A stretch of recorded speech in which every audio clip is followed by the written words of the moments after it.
Lyca production Subaskaran மற்றும் red Jain movies இணைந்து வழங்கும் உலக நாயகன் கமல்ஹாசன் நடிக்கும் பிரம்மாண்ட இயக்குனர் ஷங்கரின் இந்தியன் 2 ஜூலை 12 முதல் உங்கள் அபிமான திரையரங்குகளில்.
மேடை அலங்கரித்து கொண்டிருக்கும் தலைவர்களை எல்லாம் பார்க்கும்போது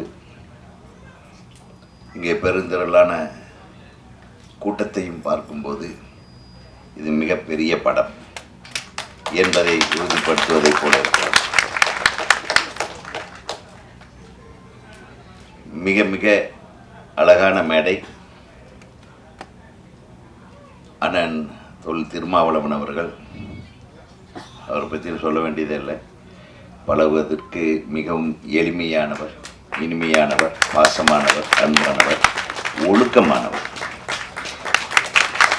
அத்தகைய ஒரு மனிதர் இங்கே ஒரு பட விழாவுக்கு வர்றாருன்னா நான் வர்றேன் அப்படின்னு சொல்லி ஒத்துக்கிட்டு தான் வந்தேன். அவர் சும்மா வந்திருக்க மாட்டார், ஏதோ ஒரு மேட்ரு அந்த படத்தில் இருக்குது, அதனால தான் கேட்டு வந்திருக்காரு. சிறப்பான விஷயம். காதலுக்கு ஜாதி, மதம், இனம், மொழி எதுவுமே கிடையாது. அதுதான் காதல். உண்மையான காதலுக்கு இது எதுவுமே இருக்கக்கூடாது. இது ஒரு அரசியல்லையும் சரி, அவர் எடுத்துக்கிட்ட விஷயங்கள்லையும் சரி, தொன்று தொட்டு எதுக்காக போராடிட்டு இருக்காரோ அந்த போராட்டம் இன்னும் தொடர்ந்துக்கிட்டு தான் இருக்கு. அதில் நிச்சயம் ஒரு நாள் வெற்றி அடைவார், அதில் எந்த சந்தேகம் இல்லை. மனிதத்தை மனிதமாக நேசிக்க வேண்டும், அவ்வளோதான். அதுலேயே எல்லாமே முடிந்து போகுது. இதில் நான் இவன் நான் அவன், அதில் ஒரு வெங்காயம் கிடையாது. பெரியார் சொன்ன மாதிரி உரிக்க ஒன்றுமே இல்லாமல் போகிறது. கடைசியில் 10 அடி நீளம், இப்போ முதல்ல 10 அடி அகலம் இடம் கொடுத்தாங்க, இப்போ 10 அடி ஆழம் தான் இடம் கொடுக்குறாங்க சில நாடுகளில். 6 அடி ஆழம், அதுக்கு மேலே இடம் கிடையாதுன்றான் புதைக்கிறது கூட. இந்த மனித வாழ்க்கையின் முடிவை நாம் சிந்தித்து பார்த்தால் நாம் வாழுகிற வாழ்க்கைக்கு அர்த்தம் புரிந்துவிடும். அர்த்தம் இல்லாமல் வாழ்ந்து கொண்டிருக்கிற வாழ்க்கைக்கும் அர்த்தம் புரிந்துவிடும். ஆகவே ஒரு அர்த்தத்தை வெளிப்படுத்துகிற ஒரு திரைப்படமாக இந்த படம் உருவாக்கி இருக்கிறது என்பதை நான் உணர்கிறேன். இந்த ட்ரெய்லரை பார்க்கும்போதே அது உத்தமமான ஒரு காதலின் வெளிப்பாடு, அதற்கு வருகிற எதிர்ப்பு, அதுக்கு பின்னால் என்ன நடக்கிறது, அம்பேத்கர் அவர்கள் தொடங்கி அண்ணன் திருமாவளவன் வரையிலும் இந்த போராட்டம் தொடர்ந்து கொண்டுதான் இருக்கிறது. ஆனால் ஒரே ஒரு விஷயத்தை மட்டும் நான் உங்களிடம் உறுதியாக சொல்லிக்கொள்கிறேன். ஒரு திரைப்பட குழுவிலும் சரி, திரைப்பட உலகத்திலும் சரி, திரையரங்குகளிலும் சரி, ஜாதி என்பது இல்லை. ஜாதி இல்லாத ஒரு சமுதாயம் திரை சமுதாயம் என்பதை தலைவர்கள் கூட பேசும்போது அது குறிப்பிட்டால் மிகவும் சிறப்பாக இருக்கும். ஏன்னா எங்களுக்குள்ள ஜாதியே கிடையாது. யாரும் உட்கார்ந்து படம் பார்க்கும்போது என் பக்கத்தில் யார் உட்காந்துருக்கான்னு தெரியாது. ஒரு சிறந்த மனிதனை உருவாக்குவதற்கு உண்டான ஒரு மேடையாகத்தான், ஒரு களமாகத்தான் திரை உலகத்தை நாம் பார்த்து கொண்டிருக்கிறோம். அது நடந்து கொண்டிருக்கிறது. பல விஷயங்களில் பல பெரிய புரட்சிகளை எல்லாம் உருவாக்கி ஒரு மிகப்பெரிய நாட்டிலே ஒரு புரட்சியை உருவாக்கியதே சினிமா தான். ரஷ்யாவில் சினிமா படத்தை எடுத்து தான் வந்து எவ்வளவு கொடுமைகள் இந்த சார் மன்னர்கள் செய்கிறார்கள் என்பதை காட்டினார்கள். அப்போது ஊமை படமாக கேமராவிலேயே ஷூட் பண்ணி கேமராவையே வந்து அது டெவலப்பராக கொண்டு வந்து அதே கேமராவை ப்ரொஜெக்டர் ஆக்கி ஓடுகிற ரயிலிலும் மறைவிடங்களிலும் அந்த படங்களை எல்லாம் எப்படி சார் மன்னர்கள் வந்து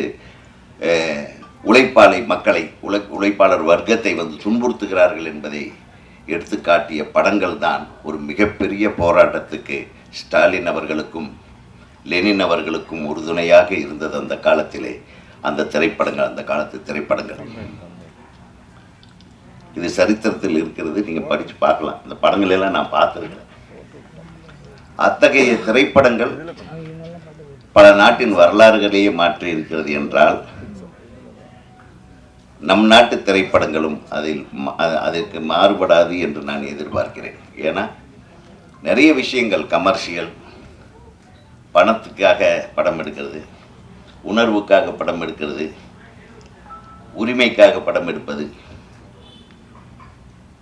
ஜாதிய வேறுபாடுகளுக்காக படம் எடுக்கிறது என்று பல கோணங்களில் வந்து கடைசியில் இறுதியிலே பணம் தான் ஜெயிக்கிறது. அதுதான் சினிமா. நம்ம இந்தியாவை பொறுத்தவரையில், நம்ம தமிழ்நாட்டை பொறுத்தவரை நல்ல சினிமாக்கள் என்றைக்கு வெற்றி பெறுகிறதோ அன்றைக்கு நமக்கு எல்லா சுதந்திரமும் கிடைத்துவிடும் என்று நான் உங்களிடம் சொல்லிக்கொள்ள ஆசைப்படுகிறேன்.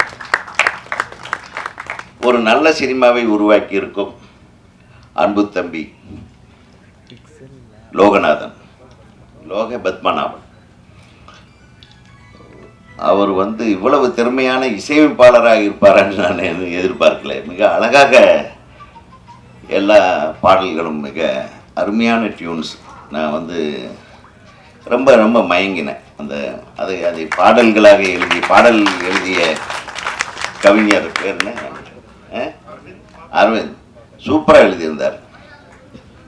அதாவது இந்த வாழ்வியல் விஷயங்களை அழகான வார்த்தைகளோட தெளிவாக இருந்தது பாட்டுங்க. உண்மையிலுமே hats off for both of you. ஒரு இயக்குனர் வந்து எந்த அளவுக்கு தெளிவாக ஒரு விஷயத்த சொல்கிறாருன்றது ஒரு 4 ஷாட்டை பார்த்தா நான் சொல்லிடுவேன், இந்த தரமான படத்தை தான் எடுத்திருக்காரு அப்படின்னு. அந்த தரம் இந்த படத்தில் தெரிகிறது. அவர் எடுத்துக்கொண்ட முயற்சி மிகப்பெரிய முயற்சி. அதை காதல் என்ற உணர்வை வைத்து நம்ம சொல்ல வேண்டிய விஷயத்தை அவர் சொல்லியிருக்காரு. அது அனைவருக்கும் போய் சேர வேண்டும். நம்ம இன்னைக்கு வாழ்த்திடுறோம். இந்த மேடையில் அண்ணனும் வாழ்த்திடுறாங்க. இந்த கவிஞர் என்னுடைய நீண்ட கால நண்பர் காசி முத்துமாணிக்கம் அவர்கள், அது என் தம்பி அறம் பட இயக்குனர் நம்ம நயினார் அவர்கள், இவங்கெல்லாம் இருக்காங்க. ஒரு மிகச்சிறந்த இயக்குனர் அவர்.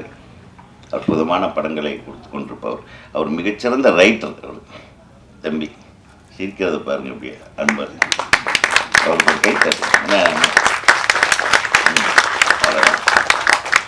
அவங்கெல்லாம் நல்ல படங்களை தொடர்ந்து எடுக்கணும். நல்ல படங்களுக்கு ரசிகர்கள் இருக்க வேண்டும். சும்மா ஸ்லோ மோஷனில் வந்து ஒரு மிஷின் கன் எடுத்து ஒரு 100 பேர்த்த சுடுறதுக்கு மட்டுமே கைத்தட்டுற ஆடியன்ஸுகளை மாத்திர படங்களாக இந்த மாதிரி படங்கள் வர வேண்டும். ஏன்னா சலிச்சு போச்சு, வெறுத்து போச்சு. இப்போ அந்த காலத்தில் புரட்சி தலைவர் எம்ஜிஆர் அவர்கள் நடித்த படங்களை பார்த்தீர்கள் என்றால் அவர் மக்களோட பிரதிநிதியாக இருப்பார். ஒரு உழைக்கும் வர்க்கத்தின் பிரதிநிதியாக தான் அனைத்து படங்களிலும் இருப்பார்.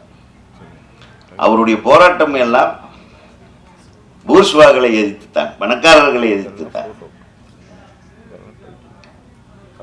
அந்த ஒரு மனுஷன் தன் வாழ்நாள் பூரா நடித்த அனைத்து படங்களிலும்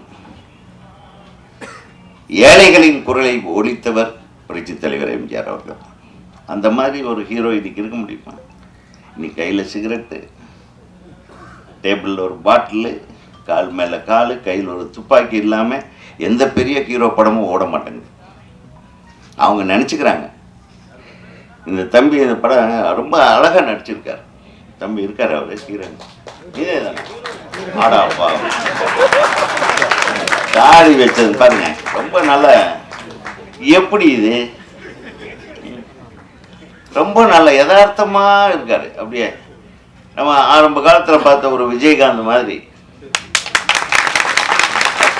யதார்த்தமான நடிப்பு, அதாவது ரொம்ப அலட்டிக்காமல் ரொம்ப ஓவர் ஆக்டிங் பண்ணாமல் அந்த உணர்வுகளை வெளிப்படுத்துது. நான் 2 காதல் பாட்டில் நடிக்கிறது சார், எந்த ஹீரோவுக்குமே காதல் பாட்டில் நடிக்கிறது ரொம்ப கஷ்டம். இப்போ அண்ணனே ஒரு காதல் காட்சியில் ஒரு நடிக்க வச்சிருங்க பார்க்கலாம், வெப்பேன்றுவார். முடியாதுண்ணே, நீங்கள் அரசியலில் கொடுக்குற எழுச்சி வசனங்கள் வேற, ஆனால் காதல் இருக்கு பாருங்க, போங்கண்ணே. நீங்கள் காதலிச்சிருந்தாதான் உங்களுக்கு தெரியும் எத்தனை பேர் வருத்தப்படுறாங்க. திருமாவளவன் அவர்கள் காதலிக்காமல் இருக்கிறாரே, அது தெரியாது எனக்கு. ஐயோ, அது வேற தப்பா சொல்லக்கூடாது. காதலித்திருக்கலாம், கைகூடாமல் இருந்திருக்கலாம், ஆனால் நீங்கள் திருமணம் செய்யவில்லை என்பது எத்தனை உங்கள் தம்பிகளுக்கு வருத்தம் தெரியுமா? என்னையும் சேர்த்து.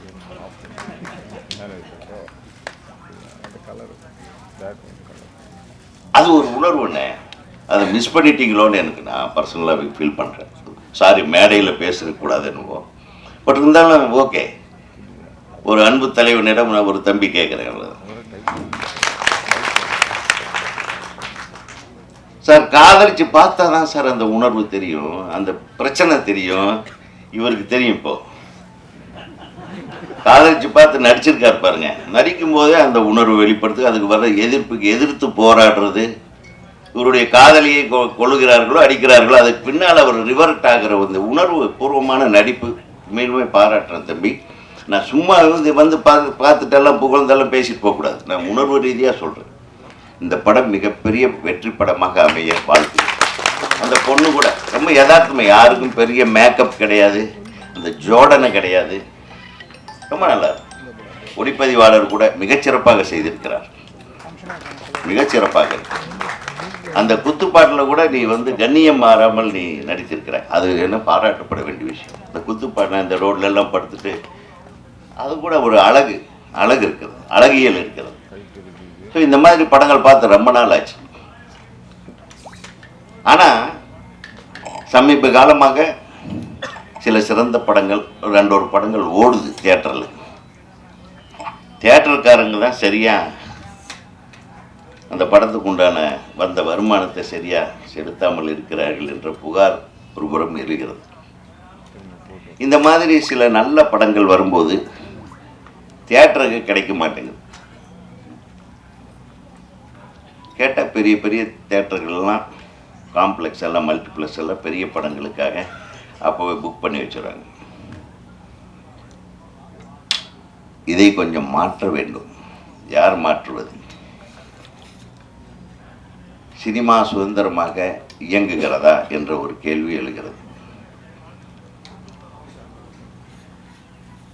படைப்புக்கு சுதந்திரம் இருக்கிறது, அந்த படைப்பாளிகளை பாராட்டுவதற்கு சுதந்திரம் இருக்கிறது, அந்த படைப்புகள் சென்று சேருவதற்கு சுதந்திரம் இருக்கிறதா என்பதை சற்றே சிந்தித்து பார்க்க வேண்டும். நான் ஏன் இது பேசுகிறேன்னா, இந்த மேடையில் அண்ணன் திருமாவளவன் அவர்கள் இதை கொஞ்சம் மனதில் வைத்துக்கொண்டு, நீங்கள் அரசாங்கத்தோடு நெருக்கமாக இருக்கின்ற காரணத்தினால் இந்த மாதிரியான படைப்பாற்றல் மிக்க இளம் இயக்குநர்களாகட்டும், நடிகர்களாகட்டும், அவர்களுடைய வாழ்க்கை வளம் பெறுவதற்காகவும், நல்ல விஷயங்கள் மக்களை சென்று சேர வேண்டும் என்பதற்காகவும், எத்தனை இது சும்மா ஒரு 5 லட்சம் 10 லட்சத்தில் எடுத்துட முடியாது. இந்த படம் கொஞ்சம் ஒரு 2-2.5 கோடி செலவு பண்ணியிருப்பாங்க. இந்த பணத்தை எப்படி எடுக்கிறது? இருக்கிற தியேட்டர்களெல்லாம் இப்போல்லாம் கல்யாண மண்டபம் ஆகிட்டாங்க பெருசாக, பெரிய அளவில், அதில் பெரிய வருமானம் வருதுன்ட்டு. மல்டிப்ளெக்ஸ் எல்லாம் பெரிய ஃபாரின் படங்கள், அப்புறம் இப்போ பேன் இந்தியா படங்கள்னு ஒரு இது வருது இல்லையா, பெரிய பெரிய நடிகர்கள் படங்களுக்காக அவங்க வச்சிடறாங்க. கலெக்ஷனே வர மாட்டேங்குது. இன்னொரு இடம் வந்து நமக்கு கலெக்ஷன் வந்துட்டு இருந்தது, சேட்டலைட் ரைட்ஸு, அதுவும் கிடைக்க மாட்டேங்குது. யாரும் வாங்குறதில்லை, சேட்டலைட்டு எந்த தொலைக்காட்சியும் வாங்குவதில்லை.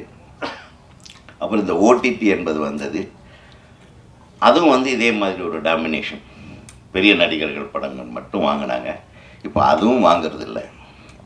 இப்போ தியேட்டரை மட்டுமே நம்பிதான் அனைத்து சிறு முதலீட்டு தயாரிப்பாளர்கள் படம் எடுக்கிறார்கள், அவர்களை எப்படி பாதுகாப்பது? அரசாங்கத்திடம் நீங்கள் பேசி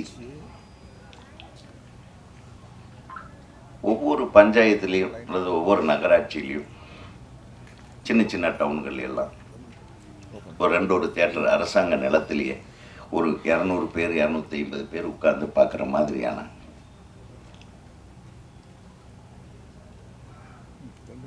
திரையரங்குகள் ஒவ்வொரு பஞ்சாயத்துகளிலும் அது வந்ததுன்னா இந்த மாதிரி திரைப்படங்கள் யாருக்கு போய் சேரணுமோ அவங்களுக்கு போய் சேரும் என்பதை நான் உங்களிடம் அன்போடு பெற்றேன். இது சினிமாக்காரங்க பெரிய பெரிய தலைகள் எல்லாம் பேச மாட்டேன்றாங்க.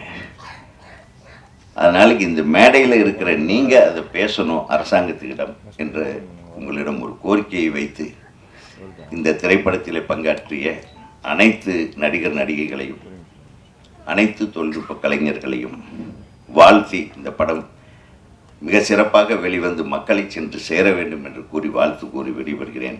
நன்றி, வணக்கம்.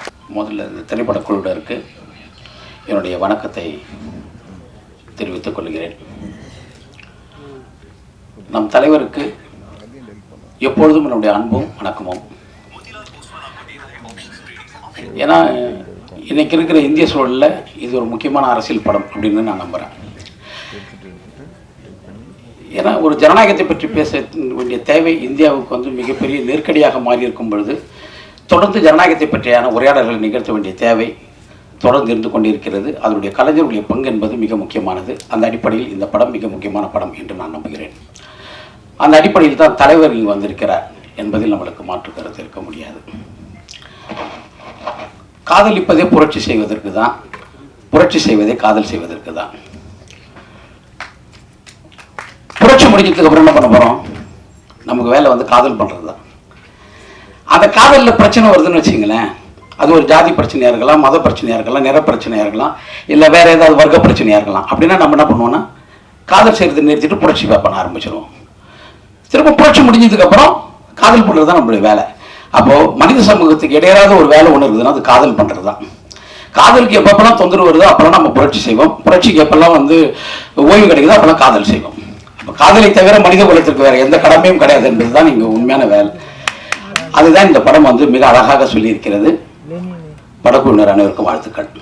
மாணிக்க வீணைக்கு நரம்பு வேண்டும், மாலைக்கு வெண்ணிலும் வெளிச்சம் வேண்டும், ஆணிப்பொன் மேனிக்கு அத்தான் வேண்டும், அரசுக்கு படைவீடு முரசு வேண்டும், தேனீக்கு பூக்காடும் கூடு வேண்டும், தென்றலுக்கு தாளாட்டும் கொடிகள் வேண்டும், வானுக்கு புது விடியல் வேண்டும், தமிழகத்தின் திரைப்பட வரலாறு சிறப்பதற்கு செம்பியன் மாதேவி பல 100 நாட்கள் ஓட வேண்டும் என்று வேண்டி நடைபெறுகின்ற இந்த இசை ட்ரெய்லர் வெளியீட்டு விழாவில் நாயக அருமை அண்ணன் திருமா அவர்கள் வந்திருக்கிறார்கள்.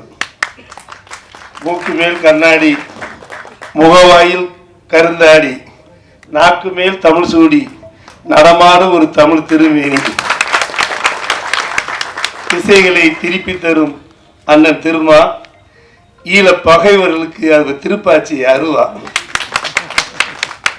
எங்கள் நினைவு கிடைத்த பரிசு தமிழர் நித்திரை நீக்க வந்த முரசு, வீரத்தை சூடும் விருது அவர் வெற்றிக்கென்று உரிது, ஞானத்தை குலைத்த வேதம் உயர் மோனத்தில் மூழ்கிய நாதம், வானத்தை வெளுக்க வந்த நிலா அவர் வார்த்தையில் வெற்றி உலா, அள்ளி அள்ளி கொடுப்பது அவரின் பழக்கம், தமிழை சொல்லி சொல்லி தருவது அவரின் பழக்கம், அவரை மத்திய அமைச்சராக்கி பார்ப்பதுதான் நம்முடைய ஒரே முழக்கம்.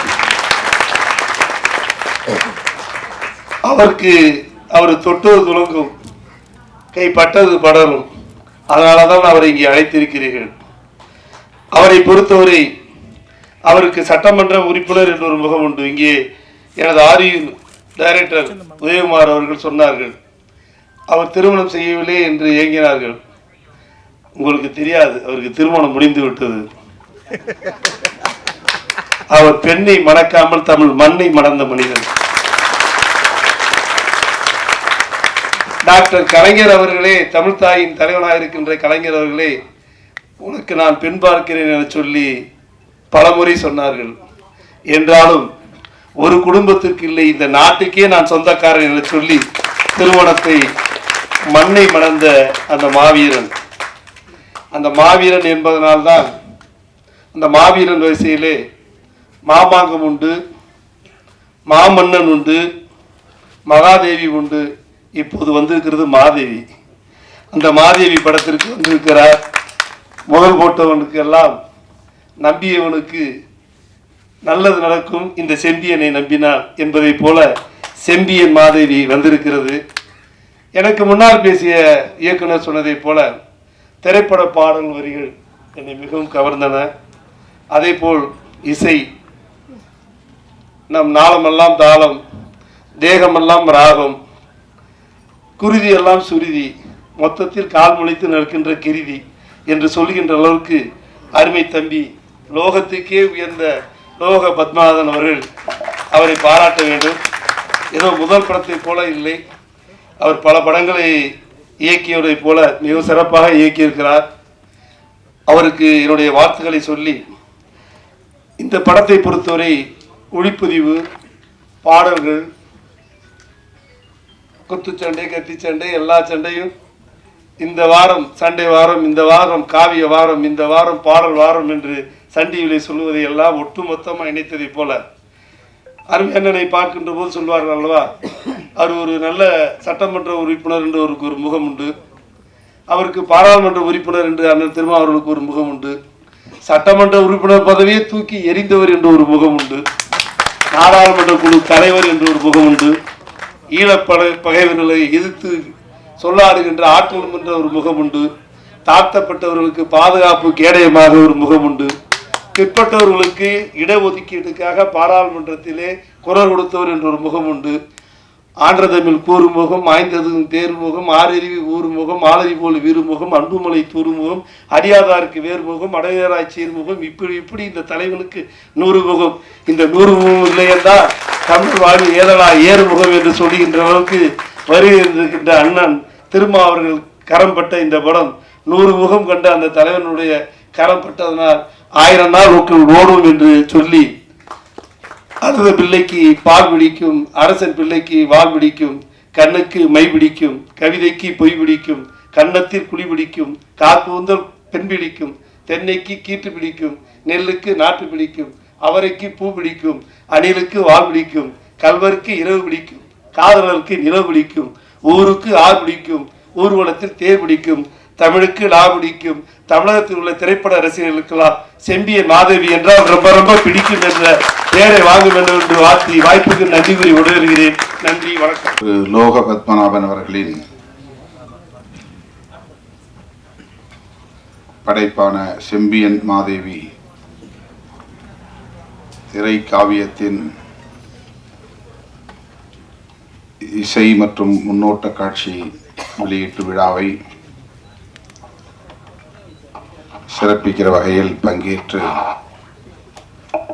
உரையாற்றி விடைபெற்று சென்றிருக்கிற தமிழ்நாடு திரைப்பட இயக்குநர்கள் சங்க தலைவர் மதிப்புமிகு ஆர்.வி. உதயகுமார் அவர்களே, எழுத்தாளர் ஓவியா அவர்களே, திரு துரைசாமி அவர்களே, திரு விஜயமுரளி அவர்களே, திரைப்பட இயக்குநர்கள் திரு சுப்பிரமணிய சிவா அவர்களே, திரு ராஜா ஆனந்த் அவர்களே, தொழிலதிபர் பரசு முருகையன் அவர்களே, திரைப்பட இயக்குனர் மந்திரமூர்த்தி அவர்களே, இயக்குனர் சுரேஷ் மாரி அவர்களே, தோழர் உலக சினிமா பாஸ்கர் அவர்களே, திரைப்பட நடிகைகள் மஸ்கரா அவர்களே, அஸ்மிதா அவர்களே, பாடலாசிரியர் அரவிந்த் அவர்களே, திரைப்பட இசையமைப்பாளர் திரு ஏ.டி. ராம் அவர்களே, இந்த நிகழ்வில் பங்கேற்று வாழ்த்தி உரையாற்றி அமர்ந்திருக்கிற கவிஞர் அண்ணன் காசி முத்துமாணிக்கம் அவர்களே, அறம் என்கிற ஒரு வரலாற்று காவியத்தை படைத்த நமது இயக்குனர் கோபி நயினார் அவர்களே மற்றும் இந்த திரைப்படத்தில் இந்த படைப்பாக்கத்தில் இயக்குனர் லோக பத்மநாபன் அவர்களுக்கு துணை நின்ற உதவி மற்றும் துணை இணை இயக்குனர்களே, அனைத்து தொழில்நுட்ப கலைஞர்களே, வருகை தந்திருக்கிற தமிழ் சொந்தங்களே,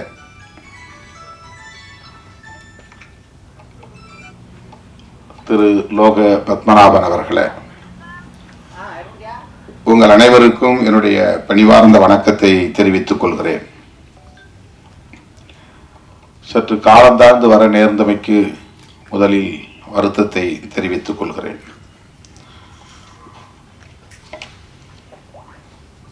இன்று நம்முடைய அறம் படத்தின் இயக்குனர் கோபி நயினார் அவர்கள் இயக்கியுள்ள மனுஷி என்கிற ஒரு திரைப்படத்தின் முன்னோட்ட காட்சியை பார்க்கிற ஒரு சூழல் அமைந்தது. திரு வெற்றிமாறன் அவர்களின் தயாரிப்பில் கோபி நயினார் அவர்களின் இயக்கத்தில் விரைவில் வெளிவர இருக்கிற இசையமைப்பாளர் இளையராஜா அவர்களுடைய இசையில், பின்னணி இசையில் விரைவில் வெளிவர இருக்கிற மனுஷி திரைப்படத்தை பார்த்தோம். அதனால்தான் 3 பேரும் ஒன்றாக வந்து சேர்ந்திருக்கிறோம். இயக்குனர் கோபி அவர்களும் நம்முடைய அண்ணன் கவிஞர் காசி முத்துமாணிக்கம் அவர்களும் இந்த நிகழ்ச்சிக்கு திடீர் விருந்தாளிகளாக வந்திருக்கிறார்கள். அதற்கு காரணம், நாங்கள் ஒன்றாக அந்த திரைப்படத்தை முன்னோட்ட காட்சியை பார்த்துவிட்டு அடுத்து தவிர்க்க முடியாத இன்னொரு நிகழ்விலும் பங்கேற்றுவிட்டு இங்கே வந்து சேர்வதற்கு, போக்குவரத்து நெரிசலையும் தாண்டி வந்து சேருவதற்கு காலத்தாழ்வு நேர்ந்து விட்டது. நெடுநேரமாக நீங்கள் காத்திருக்கிறீர்கள்.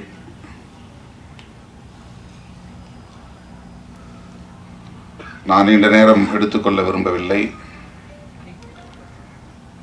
லோக பத்மநாபன் அவர்கள்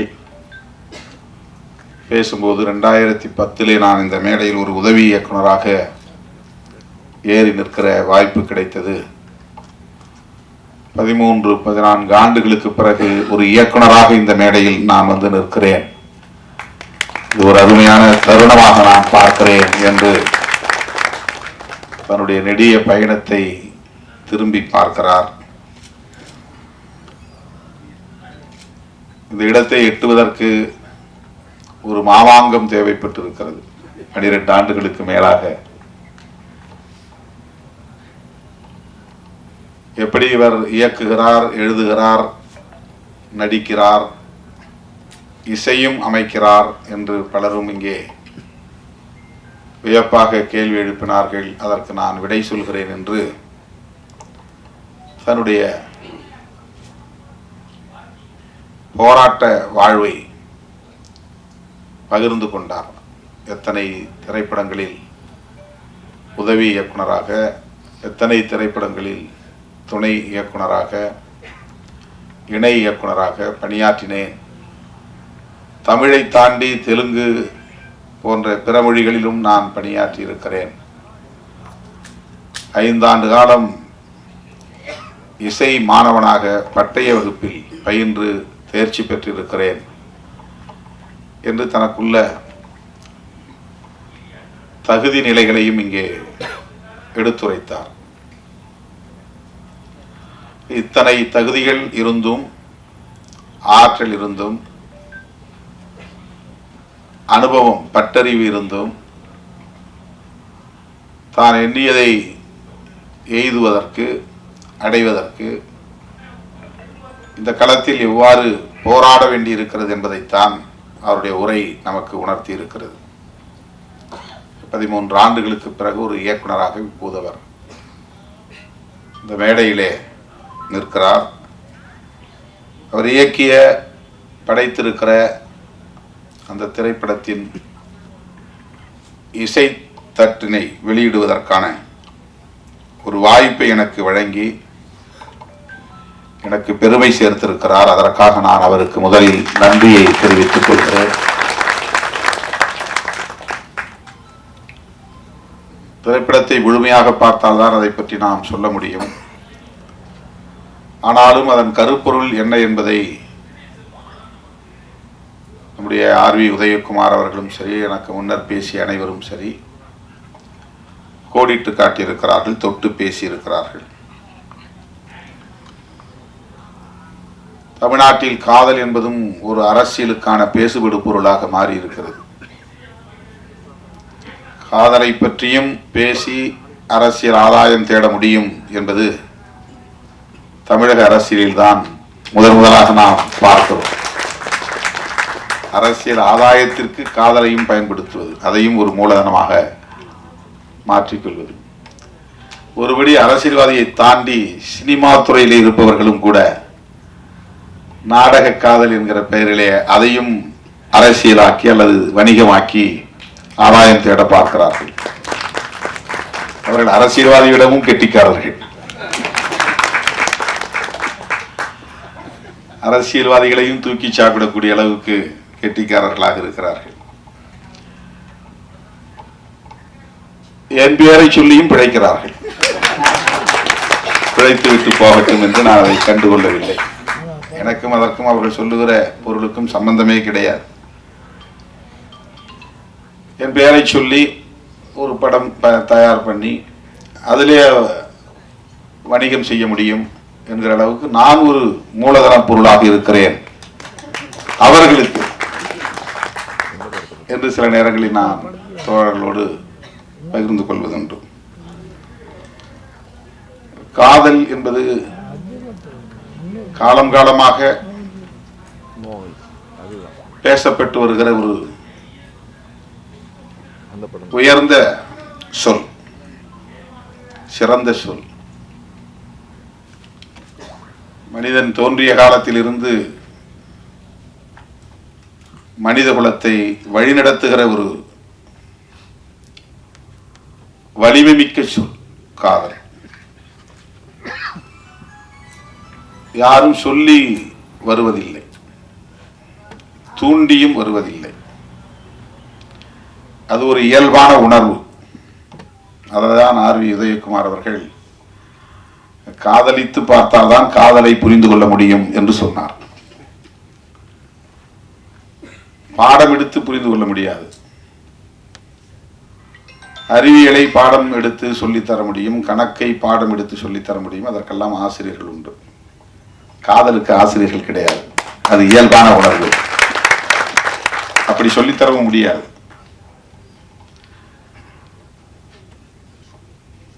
எல்லா உயிரினத்திலும் இருக்கிறது. ஆண்கள் பெண் மனித குலத்தில் மட்டுமல்ல, உயிரினங்களுக்கு இருக்கிற ஒரு பொதுவான உணர்வு. அது உலகம் தழுவிய ஒரு பொது உணர்வு. எல்லா உயிரினத்துக்கும் பொதுவான உணர்வு. இது மனுஷனுக்கு மட்டும்தான் இருக்குங்கிறது கிடையாது. உயிரினமாக இருக்கக்கூடிய இரு பாலினத்துக்கு இடையில் அவரவர் அந்தந்த உயிரினங்களுக்கு ஏற்ப அது நிகழ்கிறது. நம்மால் உணர முடியாமல் இருக்கலாம். பறவைகளுக்கு இடையிலே நிகழ்கிறது, ஊர்வன இடையே நிகழ்கிறது, விலங்குகளிடையே நிகழ்கிறது.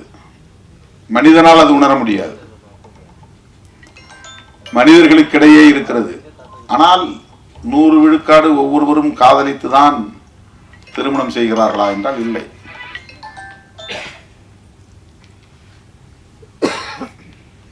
ஒரு கிராமத்தில் ஒரு வயதொத்த இளம் ஆண்கள் அல்லது இளம் பெண்கள், ஒரு 20 ஆண்கள் அல்லது 20 பெண்கள் இருக்கிறார்கள் என்று சொன்னால், அவர்கள் அனைவருமே யாரையாவது காதல் செய்து தமது வாழ்க்கையை தீர்மானிக்கிறார்களா என்றால் கிடையாது. அங்கொன்றும் இங்கொன்றுமாகத்தான் அது நடக்கிறது. அதற்கான வாய்ப்பு உருவாகிறது. உணர்வு இருக்கும், அது கனியாது, மலராது, அந்த சூழல் உருவாகாது. ஆகவே இது ஒரு தன்னியல்பான ஒன்று.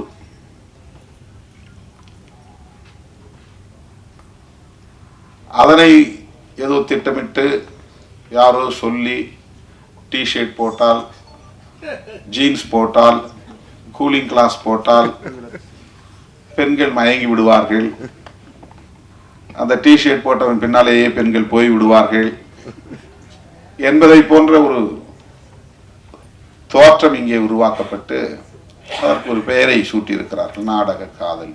அப்படி ஒன்று இருக்கவே முடியாது. காதல் காதல் தான், அவ்வளவுதான். அப்படி ஒன்று இல்லை, அப்படி ஒன்று இருக்க முடியாது. நாடகம் செய்தெல்லாம் யாரும் யாரையும் ஏமாற்றி விட முடியாது.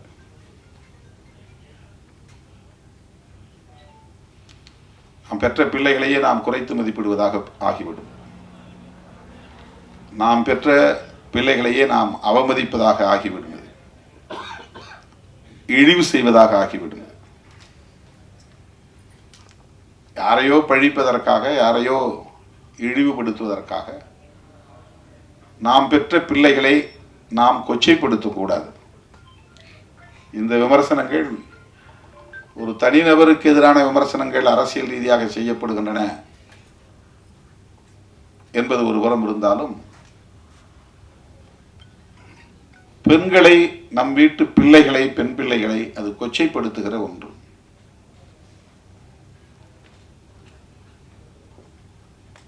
அதை ஒருபோதும் நியாயப்படுத்த முடியாது. என்னிடத்திலே ஒரு பத்திரிகையாளர் கேட்டார், நான் திருப்பி கேட்டேன், திருமாவளவன் பிறப்பதற்கு முன்பு இந்த மண்ணில் காதல் இல்லையா? நான் வந்த பிறகுதான் இங்கே காதல் என்ற சொல் புழக்கத்தில் இருக்கிறதா? இது எவ்வளவு பெரிய அபாண்டம், எவ்வளவு பெரிய வீண் பழி. இதை சொல்லுகிறவர்கள் தங்கள் வீட்டில் உள்ள பிள்ளைகளையும் கவனத்திலே கொண்டு, கருத்திலே கொண்டு பேச வேண்டாமா என்ற ஒரு கேள்வியை எழுப்பினேன். அருமை தோழர்களே, காதல் என்பது இயல்பானது என்றால் இயற்கையானது என்று பொருள். இயல்பு என்றால் இயற்கை என்றுதான் பொருள். அது ஒரு இயற்கையான உணர்வு. அது வலிந்து உருவாக்க முடியாது. ஒருவர் சொல்லி இன்னொருவர் அதை செய்யவும் முடியாது. ஆகவே திரைப்படங்களாக இருந்தாலும் சரி, நாவல் எழுதுவதாக இருந்தாலும் சரி, எந்த படைப்பாக இருந்தாலும் சரி, தவறான ஒரு தோற்றத்தை உருவாக்கக்கூடாது. இதுதான் என்னுடைய கருத்து, என்னுடைய வேண்டுகோள். காதலுக்கு ஏன் எதிர்ப்பு வருகிறது? எல்லா நாடுகளிலும் இது போல காதலுக்கு எதிர்ப்பு உண்டா? கட்டாயமாக இருக்கும். காதலுக்கு எதிர்ப்பு கட்டாயமாக இருக்கும். அதனுடைய பரிமாணங்கள் நாட்டுக்கு நாடு வேறுபடுகிறது.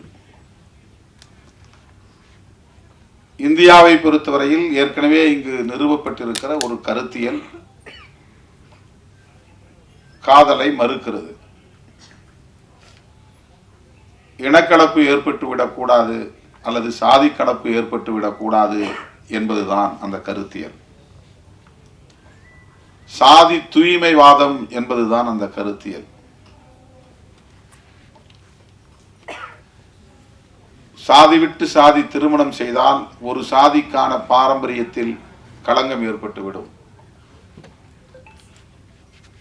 அந்த சாதி காப்பாற்றி வருகிற தூய்மை கலங்கப்பட்டுவிடும். எனவே திருமணத்தை சாதிக்குள்ளேயே பண்ண வேண்டும் என்பது இங்கே ஒரு கருத்தாக நிறுவனப்படுத்தப்பட்டிருக்கிறது, நிறுவப்பட்டிருக்கிறது. எஸ்டாபிளிஷ்ட் அகமண முறை, எண்டோகாமி. இது எஸ்சி எஸ்டி மக்களுக்கும் இதர மக்களுக்கும் இடையிலான பிரச்சனை கிடையாது. ஒவ்வொரு சாதிக்கும் இடையிலான பிரச்சனை இது.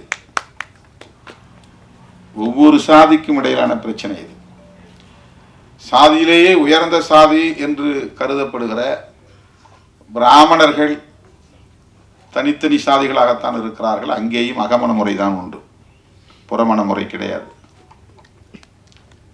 அங்கேயும் அகமண முறைதான். சாதி கலப்பு ஏற்படக்கூடாது என்பது அங்கேயும் இருக்கிறது. சாதி தூய்மைவாதம் அங்கேயும் இருக்கிறது. ஆகவே காதல் ஆர்.வி. உதயகுமார் அவர்கள் சொன்னதைப் போல சாதி, மதம், மொழி, இனம் என்கிற வரையறைகளை தாண்டிய ஒன்று. அதை தடுப்பது இந்த கருத்தியல். சாதி விட்டு சாதியெல்லாம் காதலிக்க கூடாது, காதலித்தால் வெட்டுவோம். இது ஏன் நிகழ்கிறது? இனக்கலப்பு ஏற்படக்கூடாது, சாதி தூய்மை பாதுகாக்கப்பட வேண்டும். சாதி தூய்மை பாதுகாக்கப்பட வேண்டும் என்பதற்காக தண்டனை வழங்கப்பட்டது. அந்த தண்டனையை வரையறுத்த சட்டம் தான் மனுஸ்மிருதி. மனுஸ்மிருதி என்பது ஒரு சட்டம், அது ஒரு கோட் ஆஃப் மனு என்றுதான் அதற்கு பெயர். அதுதான் அந்த தண்டனையை தருகிறது. சாதி விட்டு சாதி திருமணம் பண்ணா அவங்கள அலோவ் பண்ணக்கூடாது, 2 பேரையும் ஒழிச்சணும்.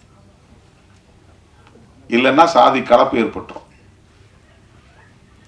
சாதி கலப்பு ஏற்படக்கூடாது என்பது ஒரு கருத்தியலாக இந்த மண்ணில் நிலைநிறுத்தப்பட்டிருக்கிறது. அந்த கருத்து தான் காதலுக்கு எதிர்ப்பாக நிற்கிறது. அதுதான் நாடக காதல் என்கிற புதிய சொல்லாடலை எல்லாம் கொண்டு வந்து நிறுத்துகிறது. படைப்பாளர்கள் அதை தாண்டி சிந்திக்க வேண்டும். அதனால்தான் கலைஞர்கள், படைப்பாளர்கள் சுதந்திரமானவர்களாக இருக்க வேண்டும். இந்த மாதிரியான எந்த பிற்போக்கான கருத்தியலுக்குள்ளும் போய் சிக்கிக் கொள்ளக்கூடாது. அவர்கள் இயல்பான வாழ்வியலோடு இயைந்து இயங்கக்கூடியவர்களாக இருக்க வேண்டும்.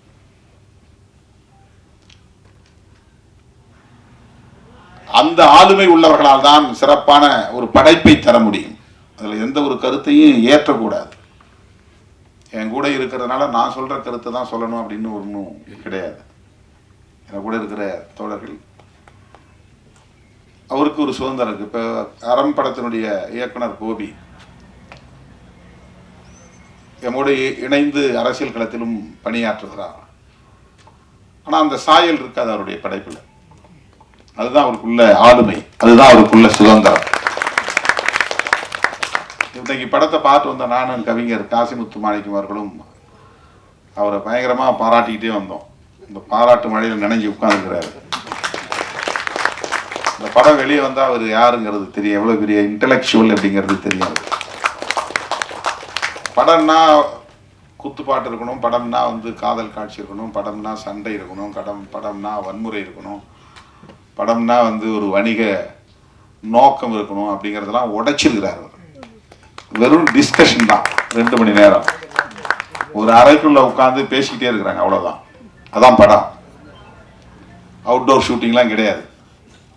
ஊரா கேமராவை எடுத்துட்டு சுத்துறதுலாம் இல்லை. ஒரு ரூமை பிடிச்சி ரூம்ல 4 பேரை உட்கார வச்சு பேச வைக்கிற.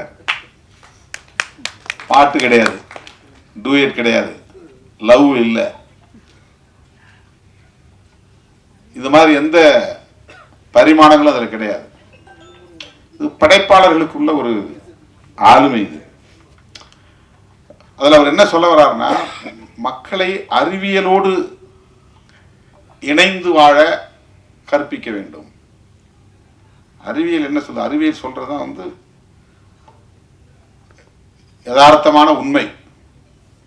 அறிவியல் தான் யதார்த்தமான உண்மை. அதுல எந்த விதமான புனைவும் இருக்காது. நம்பிக்கைங்கிற பேர்ல எந்த கற்பனையும் இருக்காது, எந்த திணிப்பும் இருக்காது அறிவியல்ல. அறிவியல் அறிவியல் அவ்வளவுதான். அது நிறைய தத்துரூபமான காட்சிகள் அதில் பதிவு பண்ணியிருக்கிறார். பேப்பரை தூக்கி இப்படி எரிஞ்சு அது பறக்குது, அதே பேப்பரை கசக்கி போட்டால் கீழே பொத்துன்னு விழுது. ஒரு பிசிக்ஸ், ஒரு ஹீரோயினை வச்சு சொல்றார். இது ஏன் பிள்ளைகளுக்கு சொல்லிக் கொடுக்கணும்? நீ வேற எதுவும் சொல்லி தராத. சாதி ஆண்ட பரம்பரையெல்லாம் சொல்லிக் கொடுக்காத, அரச பரம்பரையெல்லாம் சொல்லிக் கொடுக்காத. அவன் எந்த காலத்திலேயும் ஆண்டா, இன்னைக்கு நீ பிச்சை எடுத்துட்டு தானே இருக்கிற. அவன் கோட்டையை கட்டி ஆண்டாலும் அவன் பரம்பரை இன்னைக்கு என்ன நிலையில இருக்கு? அது நிலைக்காதுங்கிறது தான் அர்த்தம். கோட்டை கட்டி ஆண்டவன் பிள்ளை அது பரம்பரை, நான் மறுபடியும் அதே கம்பீரத்தோட இருப்பேன், யானையில போவேன், குதிரை போவேன்னு போக முடியுதா? முடியாது. இதுதான் வாழ்க்கை. கோட்டை இருந்த இடம் இப்ப மண்ணா கிடக்குது. அதனால அதை சொல்றதுல எந்த அர்த்தமும் கிடையாது. அறிவியலை சொல்லி கொடுங்கிறார் இந்த படத்துல. அறிவியலை சொல்லி கொடு. அறிவியல்னா பரீட்சைக்கு எழுதுறதுக்கான அந்த சயின்ஸ் இல்லை. வாழ்வியலே ஒரு அறிவியல் தான். அந்த அறிவியல் அடிப்படையில் தான் உயிரினங்கள் எல்லாம் வாழ்கிறது. கற்பனைகளிலும் கற்பனையான நம்பிக்கைகளிலும் சிக்கி கிடக்கிற உயிரினம் தான் மனித குலம். இதுதான் கற்பிதங்களுக்குள் சிக்கி கிடக்கிற சமூகம். எனக்கு இன்னும் ஒரு பாரம்பரியம் இருக்கு, நான் இந்த குடும்பத்தை சார்ந்தவன், அப்படி நான் இப்படிப்பட்ட ஆளு அப்படின்னு ஒரு ஈகோ, இது எல்லாமே கற்பிதங்கள். சாதி என்பது ஒரு கற்பிதம், மதம்ங்கிறது ஒரு கற்பிதம், கடவுள் என்பது ஒரு கற்பிதம். கடவுள் உண்டா இல்லையான்னு கேள்வி கேட்பேன். நீ கடவுள் நம்புறியா இல்லையா கேள்வி. அது அந்த டிஸ்கஷனை போகுது. உண்டா இல்லையாங்கிறது பிரச்சனை இல்லை, நம்புறியா இல்லையா. கடவுளை பற்றி நான் எதுவும் பேச தேவையில்லை. மனிதனுடைய வாழ்க்கை தான் முக்கியமானது. நான் எப்படி வாழணும்னு நினைக்கிறேன், அவ்வளவுதான். இந்த வாழ்க்கையை எப்படி நான் வாழ்ந்துட்டு போகணும். ஒரு அருமையான ஒரு உரையாடலை அவர் 2 மணி நேரத்துக்கான ஒரு திரைப்படமா உருவாக்கி இருக்கிறார். இப்படிப்பட்ட படைப்பாளர்கள் தான் இப்போ தேவைப்படுகிறார்கள். அதுதான் ரொம்ப முக்கியம். இப்போ என் கூட இருக்கிறாரு, நீங்கள் நான் பேசுகிற அரசியல்லாம் நீங்கள் அதில் பேசக்கூடாதா, அந்த வசனங்கள்லாம் அதில் வைக்கக்கூடாதா, என்ன அந்த சாயல் இல்லை அப்படின்னு நான் அவரை தூண்ட முடியாது. அப்படி கருத்தை திணிக்கவும் கூடாது. அது வேறு. அவர் 24 மணி நேரம் அரசியல் பண்றாரு, ஆனா படத்துல அது அந்த சாயல் இருக்காது. அந்த சாயல் இல்லை. அரண் ஒரு படம் நீங்க பார்த்தா தெரியும். இப்போ கற்பிதங்களுக்குள்ளே சிக்கி கிடக்கிற மானுடத்தை மீட்பது என்பதுதான் படைப்பாளர்களின் போராட்டமாக இருக்க வேண்டும். கற்பிதங்களுக்குள் சிக்கி கிடக்கிற மானுடத்தை மீட்பதுதான் படைப்பாளர்களின் ஆளுமையாக இருக்க வேண்டும். அதுதான் ரொம்ப முக்கியமானது. ஆணவ கொலை என்பது ஒரு கற்பிதம். அது என்னன்னா அவனுக்கு பெற்ற பிள்ளையை விட 10 மாசம் சுமந்த பிள்ளை அதனுடைய வாழ்க்கையை விட நான் என் சாதி கௌரவம் தான் முக்கியம். இந்த வசனத்தை செம்பியன் மாதவி வருது. எனக்கு சாதியும் கௌரவம் தான் முக்கியம் அப்படின்னு விட்டான். சாதியும் கௌரவமும் தான் எனக்கு முக்கியம். என்ன கௌரவம்? சாதி அடிப்படையிலான கௌரவம். கௌரவம் கல்வி அடிப்படையிலான கௌரவம் அல்ல, அறிவு அடிப்படையிலான கௌரவம் அல்ல, ஆற்றல் அடிப்படையிலான கௌரவம் அல்ல, சாதி அடிப்படையிலான கௌரவம். செம்பியன் மாதவி படத்துல லோக பத்மநாபன் எழுதிய வசனத்துல வில்லனா நடிக்கிறவர் சொல்றார், சாதியும் கௌரவம் தான் முக்கியம் அப்படின்னு அப்படியே அருவாளை வச்சு ஹீரோவை விட்டுறார். இது தமிழ்நாட்டில் மட்டுமல்ல, இந்தியா முழுவதும் உள்ளது. இது கற்பிதம். இது வரட்டு கௌரவம். நாம கௌரவ கொலைன்னு சொல்லுவாங்க, நான் வரட்டு கௌரவ கொலைன்னு சொல்லுவோம். இப்ப ஆணவ கொலைன்னு நம்ம பதிவு பண்றோம். அது ஒரு ஃபால்ஸ் பிரஸ்டீஜ். இது பிரஸ்டீஜுங்கிறது எது? நமக்குரிய மரியாதை என்பது என்ன? தன்மானம் தான் உண்மையான கௌரவம்.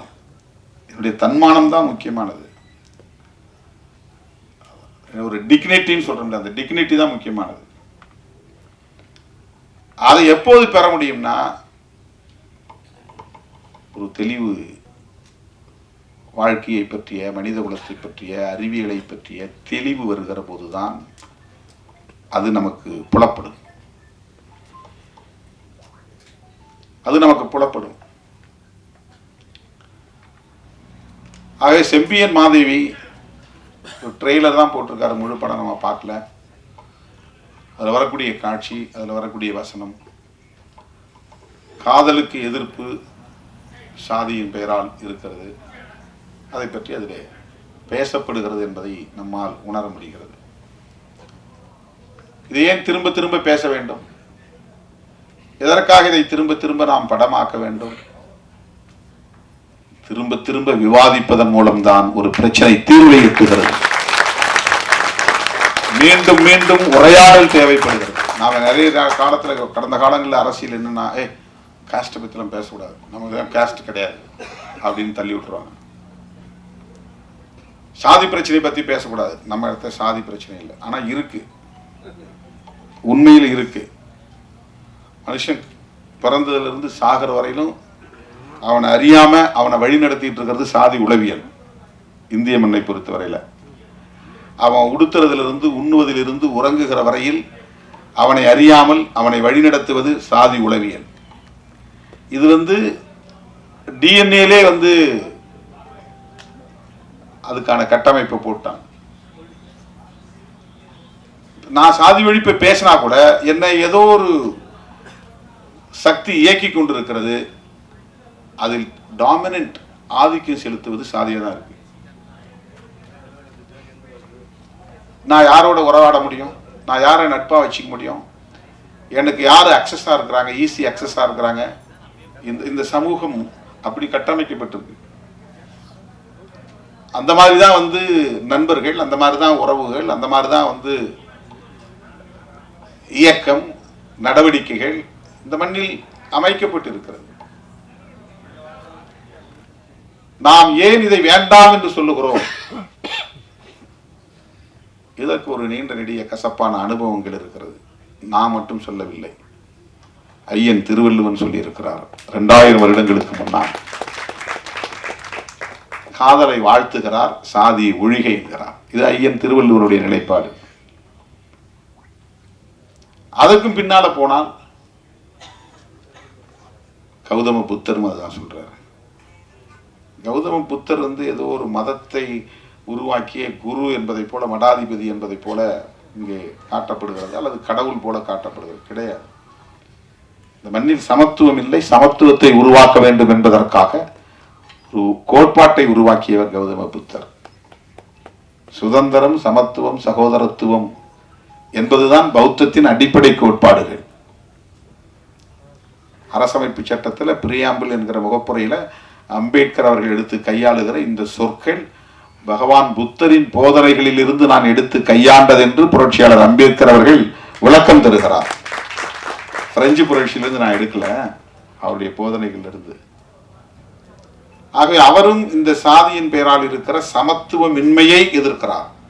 சனாதனத்தால் நிறுவப்பட்டிருக்கிற சமத்துவமின்மையை எதிர்க்கிறார். பிறப்பின் அடிப்படையில் உயர்வு தாழ்வு என்று இங்கே நிறுவப்பட்டிருக்கிற இந்த கருத்தியலை, இந்த உளவியலை அவர் கட்டுடைக்கிறார். அதுதான் பௌத்தம். ஆகவே இது ஏதோ புதுசா நாம பேசுற அரசியல் கிடையாது. நாம இப்ப பேசுற வேண்டாம், காதலுக்கு மரியாதை கொடுக்கணும், காதலை சாதியின் பெயரால தடுக்க கூடாது அப்படின்னு நம்ம பேசுறோம்னா இது நம்முடைய கருத்து கிடையாது. இப்ப 1000 ஆண்டுகளுக்கு மேலாக இங்கே பேசப்பட்டு வருகிற கருத்து தான். ஆக இன்னும் உரையாட வேண்டிய தேவை இருக்கிறது. இந்த 2000 வருஷம் பத்தல, இன்னும் உரையாட வேண்டிய தேவை இருக்கிறது. இன்னும் 2000 வருஷம் கூட பிடிக்கலாம். இதை கடந்து மனிதன் முதிர்ச்சி அடைவதற்கு, பக்குவம் அடைவதற்கு, உயர்ந்த நிலையை எட்டுவதற்கு, உளவியல் பக்குவமடைந்த உளவியலை பெறுவதற்கு இன்னும் பல 100 ஆண்டுகள் கூட ஆகலாம். நாம் எந்த அளவுக்கு இந்த உரையாடலை இன்னும் கூர்த்திட்டுகிறோமோ, ஜனநாயக பூர்வமாக இது சரி, இது தவறு, இது வேண்டும், இது வேண்டாம், இது நியாயம், இது அநியாயம் என்கிற அடிப்படையிலே இந்த உரையாடல்களை நாம் கூர்த்திட்ட அது விரைவாக ஒரு பக்குவமடைந்த நிலையை எட்டும். ஆகவே செம்பியன் மாதவி போன்ற திரைப்படங்கள் இன்னும் இங்கே தேவைப்படுகிறது. ஆணவ கொலைகள் குறித்த விவாதங்களை இன்னும் கூர்த்திட்ட வேண்டிய தேவை இருக்கிறது. இது மோதலுக்காக அல்ல, தீர்வுக்காக. இது வன்முறையை தூண்டுவதற்காக அல்ல, ஒரு நல்ல வாழ்வியலை கட்டமைப்பதற்காக. உரையாடல் நிகழ்த்தாத எந்த பிரச்சனையும் தீர்வை தராது. புருஷன் பொண்டாட்டிக்கு இடையில பிரச்சனை இருந்தா கூட மூஞ்சி மூடிச்சிட்டு கூடாது, பேசணும். திரும்பி கூடாது, பேசணும். என்னங்கிறத அதுக்குன்னு நேரத்தை ஒதுக்கி வச்சு பேசணும். அப்பதான் அதுக்கு தீர்வு கிடைக்கும். பேசாத எந்த பிரச்சனைக்கும் தீர்வு இல்லை. உரையாடல் இல்லாத எந்த சிக்கலுக்கும் தீர்வு கிடையாது. ஆகவே இது போன்ற படைப்புகள் எல்லாம் உரையாடல்களுக்கான படைப்புகள். தீர்வை நோக்குகிற, தீர்வை நோக்கி பயணிக்கிற உரையாடல்களை உருவாக்குவதற்கான படைப்புகள். அந்த களத்தை தேர்வு செய்து லோக பத்மநாபன் அவர்கள் துணிந்து அந்த கருப்பொருளை எடுத்து கையாண்டிருக்கிறார். அதை இன்றைக்கு ஒரு படைப்பாக நம்மிடத்திலே தமிழ் சமூகம் உணர வேண்டும் என்கிற வகையிலே சமர்ப்பிக்கிறார் என்பது பாராட்டுதலுக்குரியது. அவருடைய முதல் படம், அவருடைய இயக்கத்தில் வெளிவருகிற முதல் படம் மாபெரும் வெற்றியை பெற வேண்டும். அவர் மிகச்சிறந்த இயக்குனர் என்கிற நிலையை எட்ட வேண்டும். இந்த வணிகமயமான கதை பின்னலுக்குள்ளே போய் சிக்கிக் கொள்ளாமல் ஒரு படம் எடுத்தால் கூட அவர் ஒரு 7-8 வருஷத்துக்கு முன்னால் எடுத்தார். ஆனால் அறம் இன்னைக்கும் பேசப்படுகிறது. ஒரே ஒரு படம் தான், ஒரே ஒரு சின்ன கருப்பொருள் தான். ஒரு படம் எடுத்தால் கூட அதுக்கப்புறம் படம் கூட தேவையில்லை. ஆனால் அதில் மனித குலத்துக்கு நாம் என்ன சொல்லுகிறோம், எப்படி அவர்களுக்கான வழிகாட்டுதலை தருகிறோம், அதை எப்படி உரையாடலுக்கு உட்படுத்துகிறோம், அதுதான் ரொம்ப முக்கியம். இந்த படம் வந்தவொடனே ஒரு 10 நாள் பேசுபடு பொருளாக மாறும், கோடி கோடியாக பணம் கொட்டும், அதில் பெரிய பயனடைவாங்க. அதுக்கப்புறம் அது போய் இது எங்கேயோ ஒரு வாரத்தில் கிடக்கும். அதுக்கப்புறம் அது யாரும் பேச முடியாது. அப்படி படைப்புகள் அப்படி இருக்கக்கூடாது. ஆகவே செம்பியன் மாதேவி படத்தை எழுதி இயக்கியிருக்கிற, இசையமைத்திருக்கிற லோக பத்மநாபன் அவர்கள் ஒரு முற்போக்கான சிந்தனையுள்ள, சமூக மாற்றத்தை விரும்புகிற, இயல்பான இயற்கையான வாழ்வியலை மனித குலத்துக்கு எடுத்துரைக்கிற ஆற்றல் வாய்ந்த ஒரு படைப்பாளராக பரிணமிக்க வேண்டும். இன்னும் இன்னும் அவருடைய புகழ் ஓங்க வேண்டும் என்று சொல்லி இந்த வாய்ப்புக்கு நன்றி கூறி முடிக்கிறேன். நன்றி, வணக்கம்.